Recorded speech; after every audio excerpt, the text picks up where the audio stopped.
আসসালামু আলাইকুম, শুভেচ্ছা সবাইকে। ঢাকায় প্রচন্ড বৃষ্টিপাত, বিভিন্ন জায়গায় জলাবদ্ধতা হয়ে গেছে। ঢাকার মানুষ খুবই দুর্ভোগে আছেন। জাতীয় নাগরিক পার্টি এনসিপি জুলাই গণঅভ্যুত্থানের পর যেই রাজনৈতিক দলটির জন্ম, এই দলটি কিছুদিন আগে তাদের একটা কর্মসূচি সারা দেশব্যাপী শুরু করেছে, জুলাই পদযাত্রা। আপনারা অনেকে জানেন যে এই জুলাই পদযাত্রা গোপালগঞ্জ জেলায় যাওয়ার পর সেখানে সংঘর্ষ শুরু হয়, তাদের উপর হামলা হয়েছিল এবং সেই হামলা পরবর্তীতে আইনশৃঙ্খলা বাহিনীর সাথে সংঘর্ষের রূপ নেয়। ছাত্রলীগের পক্ষ থেকে হামলা করা হয়েছিল, 5 জন নিহতের খবর আমরা পেয়েছিলাম। তো এনসিপি যে দেশব্যাপী জুলাই পদযাত্রা করছে, সামনে নির্বাচন আছে, জুলাই সনদ 2-3 দিনের মধ্যে রেডি হয়ে যাবে, কালকে রাজনৈতিক দলগুলোকে দেয়া হবে। আমার সাথে আমার এক সহকর্মী আছেন আমার পেছনে, সে মাজহারুল ইসলাম, তিনি নিয়মিত এনসিপির সংবাদগুলো কভার করেন, তার সাথে কথা বলবো। মাজহার ভাই, অন্ধকারে দেখা যাচ্ছে কিনা জানি না, আপনাকে বলেন এনসিপির অবস্থা কি একটু বলবেন। আসলে এনসিপির অবস্থা দেখেন, এনসিপি একটা ভালো কাজ করেছে। আমি বলবো যে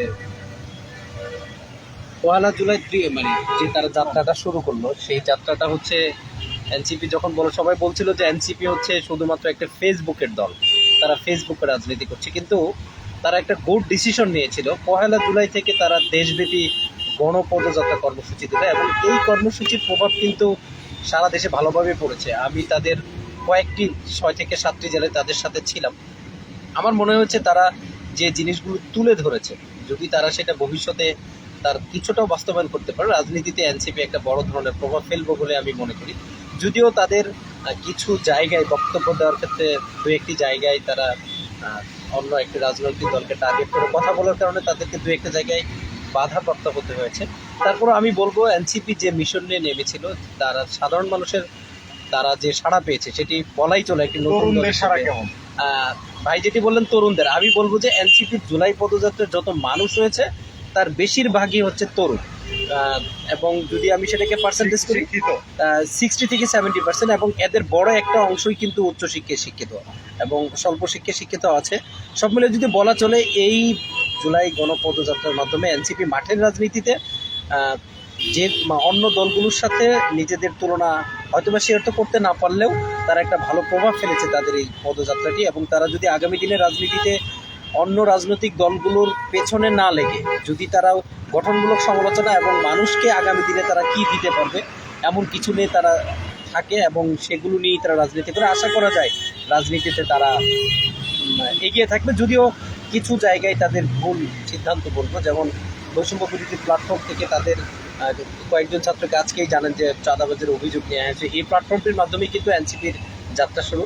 এগুলো তাদেরকে নিয়ন্ত্রণ করতে হবে, কারণ 5 আগস্ট পরবর্তী বাংলাদেশে চাঁদাবাজদের রাজনীতি আসলে মানুষ প্রত্যাখ্যান করছে এবং তারা চাচ্ছে না চাঁদাবাজের রাজনীতিতে সক্রিয়। তবে এনসিপি যদি চাঁদাবাজ এবং সন্ত্রাস এবং রাজনৈতিক ক্ষমতার অপব্যবহার এগুলো নিয়ে তারা নিজেদের অবস্থান টিকে রাখতে পারে, আশা করা যায় তারা আগামী দিনের রাজনীতিতে কিছুটা ভালো করবে ইনশাআল্লাহ। আমরা বাকিটা জায়েদের কাছ থেকে শুনবো। আরো প্রশ্ন আছে আপনার কাছে। প্রশ্ন হচ্ছে যে এই যে জুলাই সনদ নিয়ে এনসিপির এর মধ্যে কিন্তু আলটিমেটাম দেয়া আছে, তো সেই হিসাবে জুলাই সনদ আগাচ্ছে কিনা? জুলাই সনদ তো অবশ্যই, কারণ জুলাই সনদ একটা বিষয় বলে রাখি জায়েদ ভাই, যে এনসিপি যে জুলাই পদযাত্রা করেছে এর অন্যতম একটা এজেন্ডা ছিল জুলাই ঘোষণাপত্র এবং জুলাই সনদ।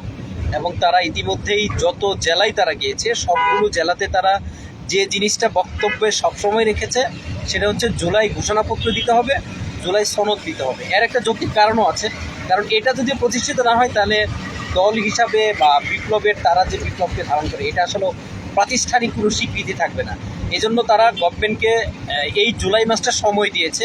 এর মধ্যে যদি জুলাই সনদ না হয়, জুলাই সনদ অবশ্যই হতে হবে, কারণ এটা আমরা যারা গণমাধ্যমে কাজ করি আমাদের দৃষ্টিতেও আমরা বলতে পারি জুলাই সনদ আসলে এই বিপ্লবের স্বীকৃতি প্রাপ্তির জন্য জুলাই সনদ হতে হবে। এবং এনসিপি এই ব্যাপারে দৃঢ় অবস্থান নিয়েছে। তারা বলছেন যে জুলাই সনদ যদি না হয় তাহলে 3 আগস্ট তারা ঢাকায় শহীদ মিনারে মহাসমাবেশ করবে এবং সেখানে আমরা যতটুকু বলতে পারি একটা তারা কঠিন সিদ্ধান্ত নিতে পারে এবং সরকার যদি এর মধ্যেই জুলাই সনদ বা ঘোষণাপত্র না দেয় তাহলে তারা নিজেরাই দিবে এবং প্রয়োজন পড়লে তারা মাঠে অবস্থান নেবে এবং তারা সেটা আদায় করেই ফিরবে। এবং বাংলাদেশের বর্তমান যে রাজনৈতিক প্রেক্ষাপট, 5 আগস্ট পরবর্তী রাজনৈতিক প্রেক্ষাপটে অবশ্যই জুলাই ঘোষণাপত্র হওয়া উচিত এবং সেটা সব রাজনৈতিক দলকে সাথে নিয়েই হতে হবে।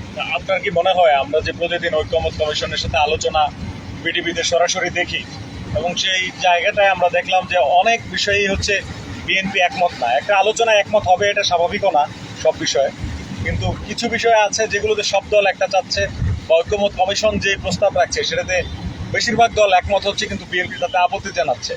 এরকম অবস্থায় আসলে মানে ঐক্যমত কমিশন গুরুত্বপূর্ণ বিষয়গুলোতে কি মানে কোনো ঐক্যমতে পৌঁছাতে পারবে রাজনৈতিক দলগুলোকে নিয়ে? একটা বিষয় বা হচ্ছে সেই সিদ্ধান্ত কি বিএনপি মেনে নেবে? বাংলাদেশের এখনো যে রাজনীতি আমরা দেখতে পাচ্ছি, বিভিন্ন জায়গায় চাঁদাবাদি হচ্ছে, ক্ষমতার অপব্যবহার হচ্ছে, এটা কিন্তু 5 আগস্ট পূর্ববর্তী রাজনীতির প্রেক্ষাপট। এবং বিদ্যমান যে রাজনৈতিক দলগুলো আছে, বিশেষ করে অনেক রাজনৈতিক দলে চায় তারা পুরনো কাঠামোই রাষ্ট্র ব্যবস্থা পরিচালনা করতে, কিন্তু আমরা আসলে এই 5 আগস্ট পরবর্তী বাংলাদেশে এটা আসলে কল্পনা করা যায় না।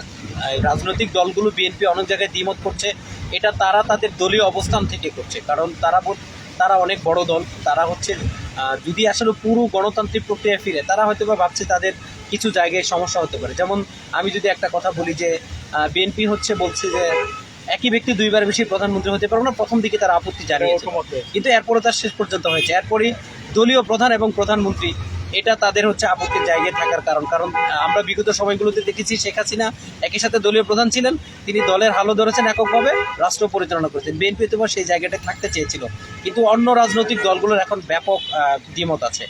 আসলে কিছু জায়গায় বিএনপির দ্বিমত আছে, কিন্তু আজকে আমরা ঐক্যমত্য কমিশনের আলোচনায় ঐক্যমত্য কমিশনকে একটু ভিন্ন আঙ্গিকে দেখেছি। তারা আসলেও কিছু জায়গায় সম্ভবত তারা অনেক রাজনৈতিক দল বাধা বিপদ তারা দ্বিমত থাকা সত্ত্বেও জুলাই অভ্যুত্থানের যে চেতনা বা যে জিনিসগুলো নিয়ে আসলে কেন্দ্র করে জুলাই অভ্যুত্থান হচ্ছে, সেই জায়গায় তারা দৃঢ় অবস্থান নিতে পারে এবং রাজনৈতিক দলগুলোকে 5 আগস্ট পরবর্তী রাজনৈতিক বাস্তবতার প্রেক্ষাপটে তাদেরকে এই জায়গায় একমতে আসতে হবে আমি মনে করি। মাঠে যে পিয়ার পদ্ধতি নিয়ে যে মাঠে রাজনীতি আছে, আবার ঐক্যমত কমিশনেও আলোচনা আছে, কিন্তু নিম্ন কক্ষে পিয়ার নিয়ে কিন্তু ঐক্যমত কমিশনে আলোচনাই করা যায়নি। আপনার কি মনে হয় পিয়ারটা কি আসলেই উচ্চ কক্ষের জন্যই থ্রো করা হয়েছে? এটা আমি পিয়ার পদ্ধতি আসলে এটা গণতন্ত্রের একটা সৌন্দর্য বলবো, কারণ পিয়ার পদ্ধতি পৃথিবীর অনেক দেশে আছে। যদি আমি দক্ষিণ এশিয়ার প্ল্যাটফর্মে বলি, নেপাল এবং শ্রীলঙ্কা দুই দেশে পিয়ার পদ্ধতি আছে, তারা এটা প্র্যাকটিস করে। বাংলাদেশের রাজনৈতিক প্রেক্ষাপটে কখনোই কোনো রাজনৈতিক দল পিয়ার পদ্ধতি আলোচনায় আনেনি। প্রথমবারের মতো ইসলামপন্থী দলগুলো যারা আছে বিএনপি বাদ দিয়ে, যদি এনসিপি নিম্নকক্ষে পিয়ার পদ্ধতি চায় না, তারা উচ্চকক্ষে পিয়ার পদ্ধতি চায়। বাংলাদেশের প্রেক্ষাপটে পিয়ার পদ্ধতি হলে গণতন্ত্রের জন্য ভালো হতো, তবে আমি পার্সোনালি মনে করি না সামনে নির্বাচনে পিয়ার পদ্ধতি সম্ভব। তবে একটা জায়গায় আমার যেটা ব্যক্তিগত মতামত, সেটি হচ্ছে যে উচ্চকক্ষে পিয়ার পদ্ধতিটা নিশ্চিত করার জন্যই হয়তো বা রাজনৈতিক দলগুলো, বিশেষ করে ইসলামপন্থী জামাত সহ যে দলগুলো আছে, তারা নিম্নকক্ষে পিয়ার পদ্ধতিটা তারা জোরালো দাবি জানাচ্ছে, যেন নিম্নকক্ষে যদি কোনো কারণে না হয়, উচ্চকক্ষে যেন অন্তত পিয়ার পদ্ধতি হয়। এবং এনসিপিও সেটা চাচ্ছে যে তারা নিম্নকক্ষে পিয়ার পদ্ধতির এখন পর্যন্ত পক্ষে না, কিন্তু তারা আজকে নাহিদ ইসলাম আজকেও বলেছেন অবশ্যই উচ্চকক্ষে পিয়ার পদ্ধতি হতে হবে। আমি মনে করি এটা করা গেলে বাংলাদেশের গণতান্ত্রিক একটা নতুন টার্ম তৈরি হবে এবং নতুন টার্ম যুগ হবে, যেটা ভবিষ্যতে গণতান্ত্রিক প্রক্রিয়ার জন্য খুবই সুন্দর হবে। এবং এককভাবে কোনো দল বা এককভাবে কোনো ব্যক্তির আসলেও ক্ষমতার অপব্যবহার সুযোগ থাকবে বলে আমি মনে করি না। অনেক ধন্যবাদ। যে আপনাকে ধন্যবাদ। কথা বলছিলাম, আপনারা শুনছিলেন সহকর্মী মাজহার ইসলামের কথাবার্তা। উনি যেহেতু মাঠের সাংবাদিক, মাঠে কাজ করেন, মানুষজন এই মুহূর্তে খুবই কম মানুষজন দেখছেন, নিশ্চয়ই পরবর্তীতে দেখবেন। ভালো থাকবেন, সুস্থ থাকবেন। আল্লাহ হাফেজ, আসসালামু আলাইকুম।